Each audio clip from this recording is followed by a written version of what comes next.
Welcome to a Foxy Tech Tips tutorial on opening the library folder on macOS. This will work on both iMacs and MacBooks.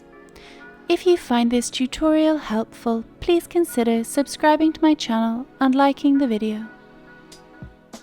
It's really easy to do, just go to the desktop of your Mac.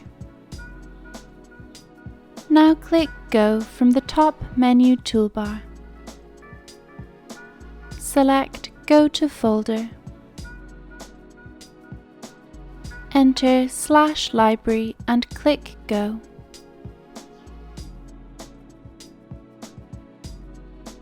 This will open the library folder of your Mac.